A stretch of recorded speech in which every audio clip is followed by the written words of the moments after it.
اعوذ باللہ من الشیطان الرجیم بسم اللہ الرحمن الرحیم الحمد للہ رب العالمین الصلاۃ والسلام علی اشرف الخلق محمد وآلہ الطیبین الطاہرین اللہم صلی علی محمد وآل محمد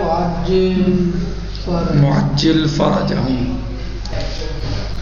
عقائد امامیہ میں ہماری گفتگو چل رہی تھی زیارت قبور کے بارے میں، اور ہم نے امام سجاد علیہ السلام کی زیارت کو زیارت کے بارے میں بتایا، جو زیارت امین اللہ ہے، جو آپ نے امام امیر المومنین علی علیہ السلام کی قبر شریف کی زیارت کے وقت مسئلہ بیان فرمایا۔ کما تفہم حاضر روایات الماسورہ مواقف الائمہ، جیسے کہ یہ زیارات معصورہ یعنی وہ زیارات جو معصور ہیں وہ ائمہ اہل بیت علیہ السلام کے مواقف کو بھی یعنی سمجھاتی ہیں، ان زیارات سے ائمہ معصومین علیہ السلام کے مواقف بھی سمجھ میں آتے ہیں، نظریات و تضحیاتہم، اور ان کی قربانیاں فی سبیل نصرت الحق، نصرت حق کی راہ میں، صحیح حق کی مدد کے لیے جو انہوں نے قربانیاں دی ہیں، وَإِعْلَاءِ کلمۃ الدین، اور کلمہ دین کو بلند کرنے کے لیے، وَتَجَرُّدُهُمْ لِطَاعَةِ اللَّهِ، اور ان کی اطاعت بھی سمجھ میں آتی ہے کہ وہ اللہ کی اطاعت میں کتنے مخلص تھے اور کس طریقے سے وہ اللہ کی اطاعت کرتے تھے۔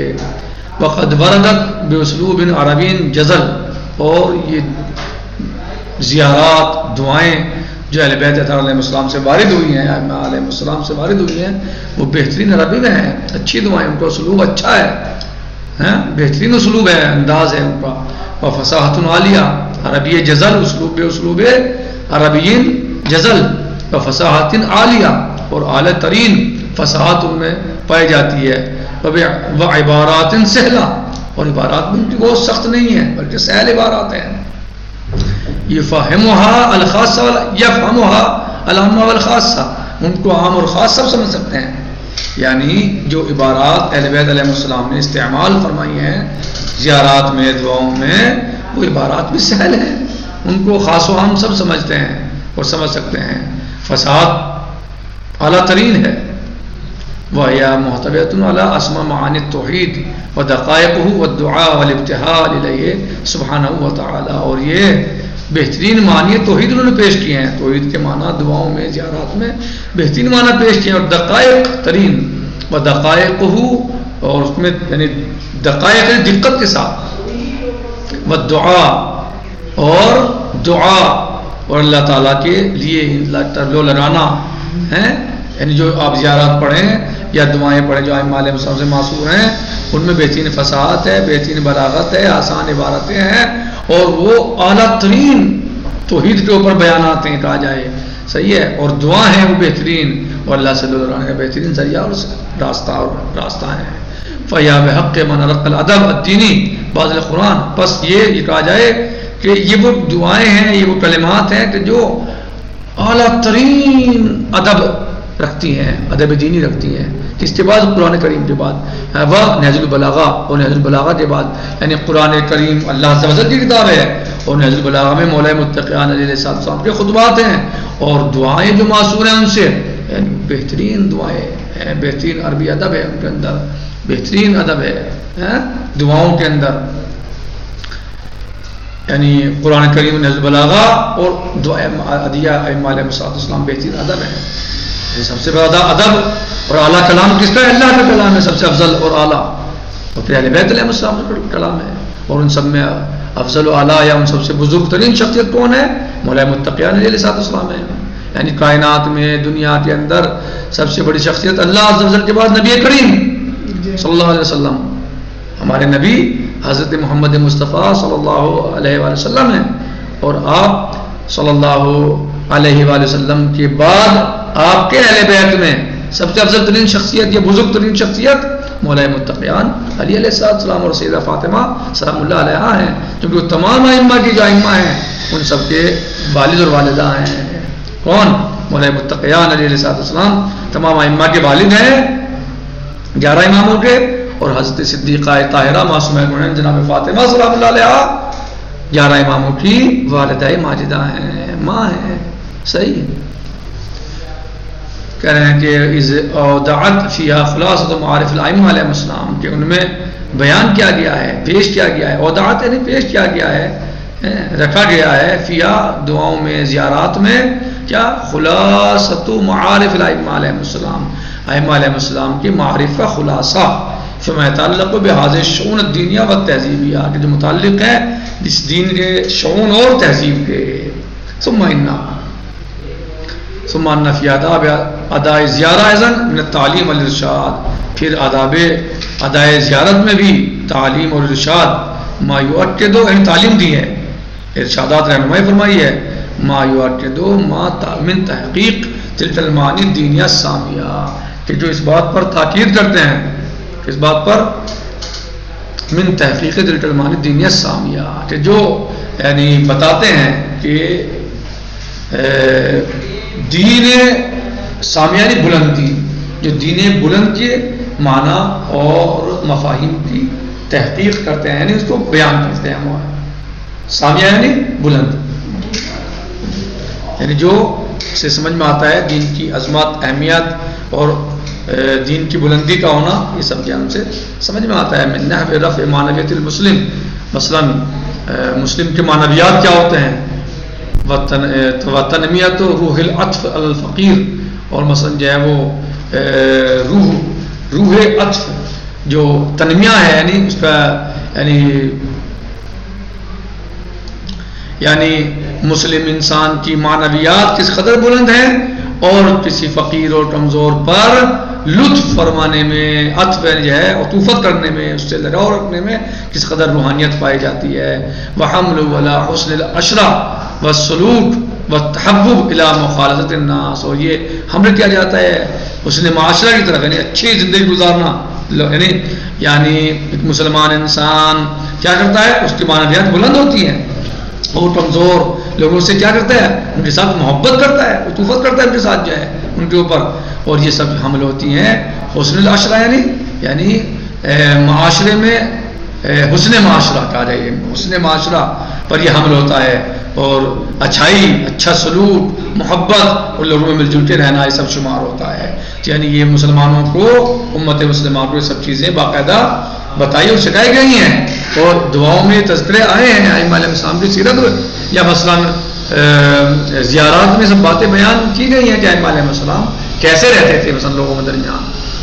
فإن من آدابها ما ينبغي أن يصنع قبل البدء بالدخول في المرحلة الطهر وزيارته، اور اس کے آداب میں سے ضروری ہے کہ وہ بتا دیا جائے کہ داخل ہونے سے پہلے مثلا کیا کیا جاتا ہے، یعنی اس میں دخول پڑھا جاتا ہے، قبر مطہر کے نزدیک جانے سے پہلے، روضہ شریف ہیں مقام مقدس تک جانے کے سے پہلے جب داخل ہوتے ہیں وہاں پر، تو مثلا دعا پڑھی جاتی ہے، یعنی وہ اذن دخول پڑھا جاتا ہے.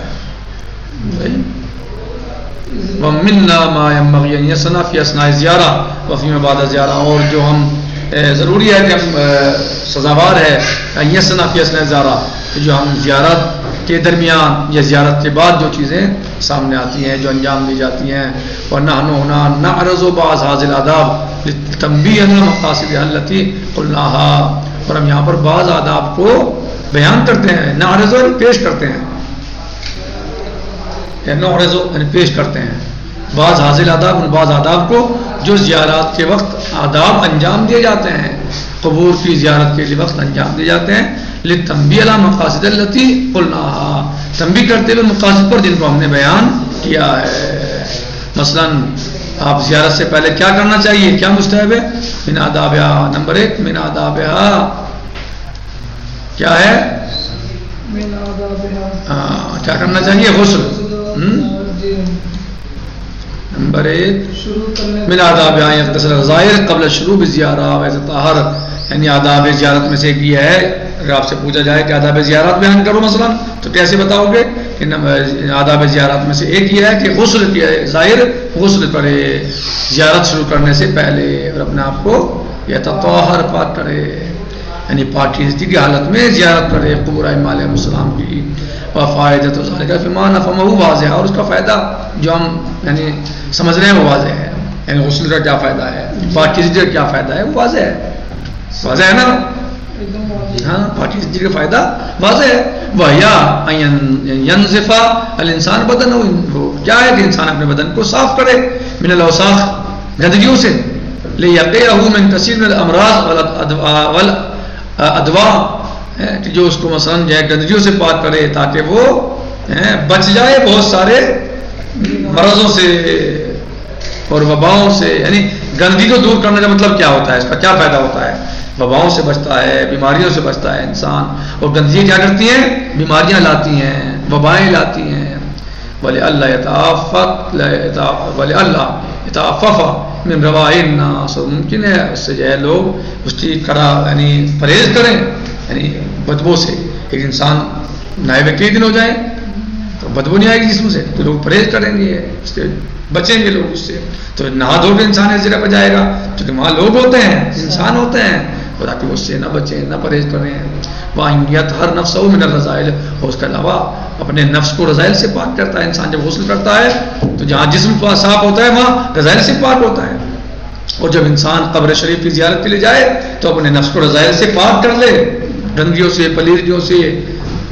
وقد ورد فی المعصور ان يدعو الزائر بعد الانتهاء من الغسل لغرض تنبیہ، اور وارد ہوا ہے معصور ہے بعض یعنی ائمہ علیہ السلام سے وارد ہوا ہے کہ زائر دعا کرے بعد الانتہاء، غسل کے کرنے کے بعد، بعد الانتہاء من الغسل، غسل کے بعد دعا کرے لغرض تنبیہ ہی، تاکہ وہ اپنے آپ کو کیا کرے، تنبیہ کرے. اللہ تلکم الاہداف العالیہ، ان اہداف عالیہ کے لیے. فیقول اللہم اجعل لی نورا وطہورا وحرزا کافیا من کل داء وسقم ومن کل آفت وحا.